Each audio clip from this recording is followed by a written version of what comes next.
ಸ್ನೇಹಿತರೆ ನಮಸ್ತೆ. ಜೆ.ಕೆ. ರಾಜು ಅವರು ಜಿ ಕನ್ನಡದಲ್ಲಿ ನಡೀತಾ ಇರ್ತಕ್ಕಂಥ ಸರಿಗಮಪ ಕಾರ್ಯಕ್ರಮದಲ್ಲಿ ಆಯ್ಕೆಯಾಗಿದ್ದಾರೆ.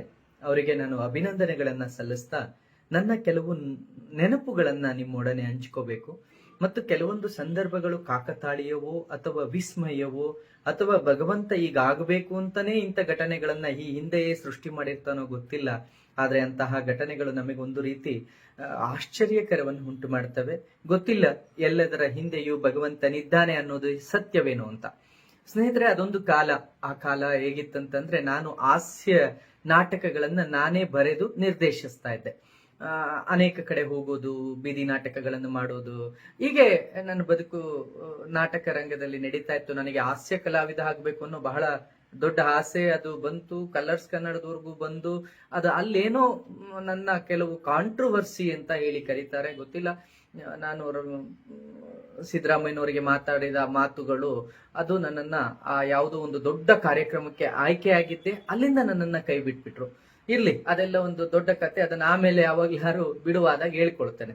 ಆದ್ರೆ ಸ್ನೇಹಿತರೆ, ಈ ರೀತಿ ನಾನು ನಾಟಕಗಳನ್ನ ಬರಿತಾ ಇರ್ಬೇಕಾದ್ರೆ ನನ್ನ ಊರ್ನಲ್ಲೇ ನನ್ನ ಹುಡುಗರು, ನನ್ನ ಸಹಪಾಠಿಗಳೆಲ್ಲ ಕೇಳ್ಕೊಂಡು ಎಲ್ಲೆಲ್ಲೋ ನಾಟಕಗಳನ್ನು ಮಾಡ್ತೀರಿ ಪುನೀತ್, ಯಾಕೆ ನಮ್ಮೂರಲ್ಲಿ ಒಂದು ಮಾಡಬಾರ್ದು ಅಂತ ನನ್ನ ಸ್ನೇಹಿತರು ಎಲ್ಲ ಸೇರಿ ಕೇಳಿದ್ರು. ಆಗ ಸರಿ ಅಂತ ಹೇಳಿ ದಸರಾ ಮಹೋತ್ಸವ ನಡೆಯುತ್ತೆ ನಮ್ಮೂರಿನಲ್ಲಿ ತುಂಬಾ ಚೆನ್ನಾಗಿ. ಆಗ ನಾನು ಅಲ್ಲೊಂದು ನಾಟಕ ಮಾಡಬೇಕು ಅಂತ ಹೇಳಿ, ನನ್ನ ಊರಿನ ನಾಟಕ, ನನ್ನ ಊರಿನ ಸೊಗಡೆ ಇರಬೇಕು ಅಂತ ಒಂದು ವಾರ ಕುಳಿತುಕೊಂಡು ಒಂದು ನಾಟಕವನ್ನು ನಾನೇ ಬರೆದಿದ್ದೆ.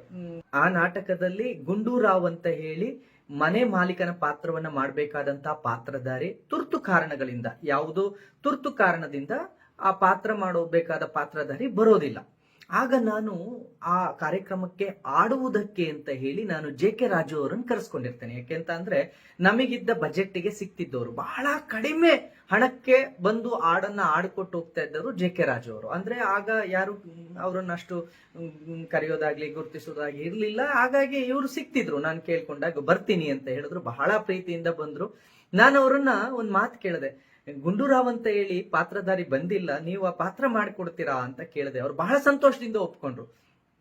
ತಕ್ಷಣವೇ ಅವರಿಗೆ ಹೋಲಿಕೆ ಆಗುವ ಹಾಗೆ ಆ ನಾಟಕದ ಸಂದರ್ಭಗಳನ್ನ ನಾನು ಬೇರೆ ರೀತಿ ಬರೆದು, ಸಂಭಾಷಣೆಗಳನ್ನ ಅವರಿಗೆ ಹೋಲುವಂತೆ, ಆ ಪಾತ್ರಕ್ಕೆ ಹೋಲುವಂತೆ ಸಂಭಾಷಣೆ ಬರೆದು, ಬಾಡಿಗೆ ಕೇಳುವ ಮಾಲೀಕನು ಮನೆಗೆ ಬಂದಾಗ ಯಾವ ರೀತಿ ನಡ್ಕೋಬಹುದು ಅಂತ ಹೇಳಿ ಆ ಒಂದು ಸನ್ನಿವೇಶವನ್ನು ನಾನು ಆಗ ಸೃಷ್ಟಿ ಮಾಡಿದೆ. ಸ್ನೇಹಿತರೆ, ಅದೆಷ್ಟು ಕಾಕತಾಳೀಯವಾಗಿದೆ ಅಂತ ಅಂದ್ರೆ, ಅವರ ಹಾಡುಗಾರಿಕೆಯನ್ನು ಇಟ್ಕೊಂಡೇ ನಾನು ಆಗ ಒಂದು ಇದನ್ನ ಬರೆದಿದ್ದೆ. ಆಗ ಬರಿತಾ ನಾನು ಅದರಲ್ಲಿ ಹೇಳಿದ್ದು, ಆ ಪಾತ್ರದಲ್ಲಿ ಹೇಳಿದ್ದೇನೆಂದ್ರೆ, ಆ ಪಾತ್ರದಲ್ಲಿ ನಾನು ಹೇಳಿದ್ದೇನಂತ ಅಂದ್ರೆ ಸ್ನೇಹಿತರೆ, ಯಾಕೆ ನಾನು ಇದನ್ನ ಹೇಳ್ತೀನಿ ಅಂತ ಅಂದ್ರೆ, ಒಂದು ರೀತಿ ವಿಸ್ಮಯಕಾರಿ ಅಂತ ಇದು. ನಾನು ಅದನ್ನು ಬರಿಬೇಕಾದ್ರೆ ಸುಮ್ಮನೆ ಆ ಕ್ಷಣಕ್ಕೆ ಬರ್ದಿದ್ದೇನೆಂದ್ರೆ, ಗುಂಡೂರಾಯರೇ, ನಿಮ್ ವಂಶ ಎಂತ ವಂಶ, ಗಾನ ಗಂಧರ್ವ ವಂಶ ನಿಮ್ದು. ನಿಮಗೆ ಈಗ ಜಿ ಕನ್ನಡದಲ್ಲಿ ಹುಣಸೂರು ನನಗೆ ಆತ್ಮೀಯರು. ನಾನು ನಿಮಗೆ ಅಂದ್ರೆ ಅವ್ನ ಬಾಡಿಗೆ ಕೇಳದಂಗೆ ಮನೆಯಿಂದ ಆಚೆ ಓಡಿಸ್ಬೇಕಲ್ಲ, ಅದಕ್ಕೇನೋ ಒಂದು ಕನ್ವಿನ್ಸ್ ಮಾಡೋದು ಅವ್ರನ್ನ. ಹಾಗೆ ಪಾತ್ರವನ್ನ ಸೃಷ್ಟಿ ಮಾಡಿಕೊಂಡು, ನನಗೆ ಜಿ ಕನ್ನಡದ ಹುಣಸೂರು ನನಗೆ ಬಹಳ ಆತ್ಮೀಯರು, ಪರಿಚಯಸ್ಥರು, ನಾನು ಇದ್ ಮಾಡ್ತೀನಿ, ಹೇಳ್ತೀನಿ,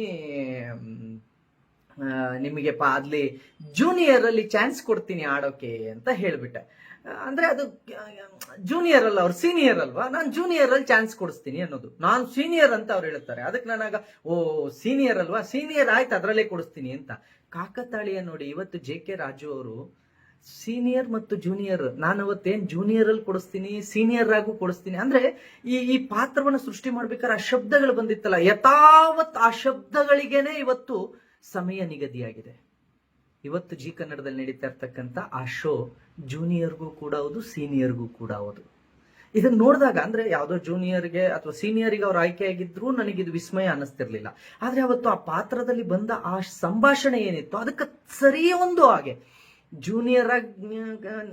ಜೂನಿಯರ್ಗಳು ಸ್ಪರ್ಧಿಗಳದ್ರಲ್ಲಿದ್ದಾರೆ, ಸೀನಿಯರ್ ಸ್ಪರ್ಧಿಗಳು ಅದರಲ್ಲಿದ್ದಾರೆ, ಇವರು ಅದರಲ್ಲಿ ಆಯ್ಕೆ ಆಗಿದ್ದಾರೆ. ಅವತ್ತು ನಾವು ಕೇವಲ ಒಂದು ನಾಟಕಕ್ಕಾಗಿ ಬರೆದ ಆ ಸಂದರ್ಭ, ಅದೊಂದೇ ನಾಟಕಕ್ಕೆ ಜೆ.ಕೆ. ರಾಜು ಅವರು ಬಂದದ್ದು, ಅದೊಂದೇ ಪಾತ್ರ. ಅವತ್ತು ಆ ಸಂಭಾಷಣೆಗಳು ಕೇವಲ ಆ ನಾಟಕಕ್ಕೆ ಅವರಿಗಾಗಿ ಸೃಷ್ಟಿಯಾದದ್ದು. ಇದೆಲ್ಲವನ್ನು ನೋಡಿದಾಗ ತಾಯಿ ಜಗನ್ಮಾತೆ ದೇವರು ಹಿಂದೆ ಇರೋದು ಸತ್ಯ ಅಲ್ವಾ. ಕೇವಲ ಈಗ ಒಂದು ಕೆಲವು ವರ್ಷಗಳ ನಂತರ ಅದು ರಿಪೀಟ್ ಆಗುತ್ತೆ. ಅವತ್ತೇನು ಸಂಭಾಷಣೆಯಲ್ಲಿ ಬಂದಿತ್ತು ಅದು ನಿಜವಾಗುತ್ತೆ. ಅವತ್ ನಾವು ನಾಟಕದಲ್ಲಿ ಏನ್ ಹೇಳುದು ಅದು ನಿಜವಾಗಿದೆ ಇವತ್ತು ಅವರ ಲೈಫ್ ನಲ್ಲಿ. ಅವತ್ ನಾವು ಸುಮ್ಮನೆ ತಮಾಷೆ ಮಾಡಿದ್ದದು ನೋಡಿ ಅಲ್ಲಿ CCTV ನೋಡ್ತಾ ಇದಾರೆ ಜಿ ಕನ್ನಡದವರು, ನೀವು ಆಡಿ ನಿಮ್ಮನ್ನ ಸೆಲೆಕ್ಟ್ ಮಾಡ್ತಾರೆ ಅಂತ ಹೇಳಿ ಅವತ್ತೊಂದು ಪಾತ್ರವನ್ನ ಸುಮ್ಮನೆ ಸೃಷ್ಟಿ ಮಾಡಿದ್ವಿ. ಜೂನಿಯರ್ ಸೀನಿಯರ್ ಅಂತ ಎರಡನ್ನೂ ತಂದ್ವಿ. ಇವತ್ತು ಅಂತದ್ದೇ ಒಂದು ವೇದಿಕೆ ಸೃಷ್ಟಿಯಾಗಿದೆ. ಅಂತದ್ದೇ ವೇದಿಕೆಯಲ್ಲಿ JK ರಾಜು ಅವರು ಸೆಲೆಕ್ಟ್ ಆಗಿದ್ದಾರೆ ಅಂದಾಗ ನನಗನ್ಸೋದು ಇದೆಷ್ಟು ವಿಸ್ಮಯಕಾರಿ ಜಗತ್ತು. ಹಾಗಾದ್ರೆ ಅವತ್ತು ನಾನು ಅನೇಕ ಈ ರೀತಿ ಒಂದೆರಡಲ್ಲ, ನನಗೆ ನಾಗರಿಕತೆ ಕಟ್ಟಬೇಕಾದ್ರೂ ಈ ರೀತಿ ಅನುಭವ ಆಗಿದೆ, ನನಗೆ ಅನುಭೂತಿ ಸಿಕ್ಕಿದೆ. ಅಂದ್ರೆ ಏನೋ ಹೇಳಿರ್ತೀವಿ ಅದ್ ನಡೆದು ಬಿಡುತ್ತೆ ಅಂತ. ನನಗೆ ಅನೇಕ ಬಾರಿ ಈ ರೀತಿ ಅನುಭವ ಆಗಿದೆ. ಅದಕ್ಕೆ ಈ ಅನುಭವವನ್ನು ನಿಮ್ ಜೊತೆ ಹಂಚ್ಕೋಬೇಕು ಅನ್ನಿಸ್ತು. ಬಹಳ ಒಂದು ಸಂತೋಷದ ವಿಚಾರ.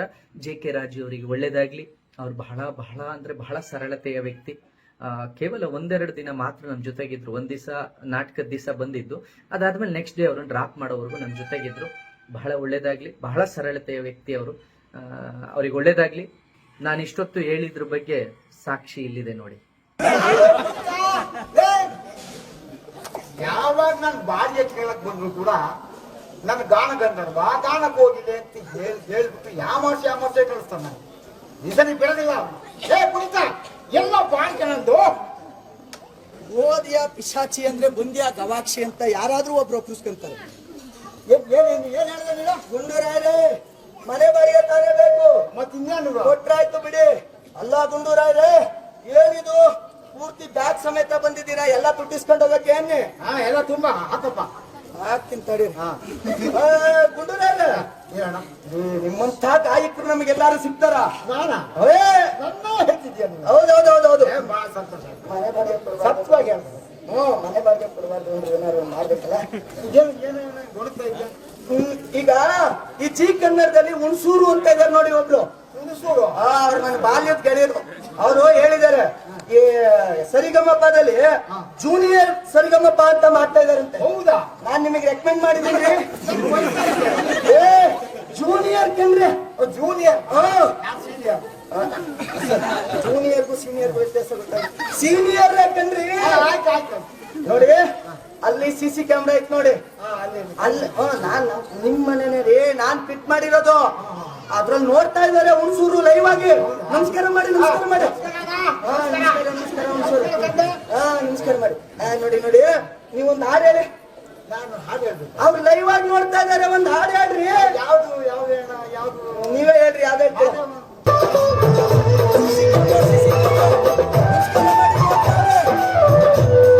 ತಮಾಷೆ ಮಾಡ್ತೀರ?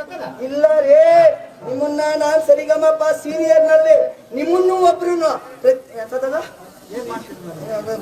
ಸೀನಿಯರ್ ಆಗಿ ನಿಮ್ಗೆಲ್ಲ ಅವಕಾಶ ಕೊಡಿಸ್ತೀನಿ. ನಡ್ರಿ ನೀವೀಗ. ನಡ್ರಿ. ಮಿಸ್ ಮಾಡಬಾರ್ದ? ಇಲ್ಲ ನಡ್ರಿ. ಬರ್ತೀರ? ನ್ಯಾಯವೇನು ಸ್ಟಾಪ್ ರೈಟ್ ಟರ್ನ್ ಮೆಲ್ಲಗೆ ನಡೆ ಮೆಲ್ಲಗೆ ಈ ಕೋಪವೇ ಕ್ಷಣ, ಕೆಲವಾರು ಗಂಟೆ, ಕೆಲವಾರು ತಿಂಗಳು ಅಥವಾ ಒಂದು ವರ್ಷ ಜಾಸ್ತಿ ಆದ್ರೂ ಆಗಬಹುದು. ಅಯ್ಯೋ ಅಪ್ಪಾಜಿ, ನೀವ್ ಚೆನ್ನಾಗಿರ್ಬೇಕಯ್ಯ, ಅದೆಲ್ಲ ಬಿಡಿ. ಇವಾಗ ಸೆಲೆಕ್ಟ್ ಆಗಿದ್ದಾರೆ.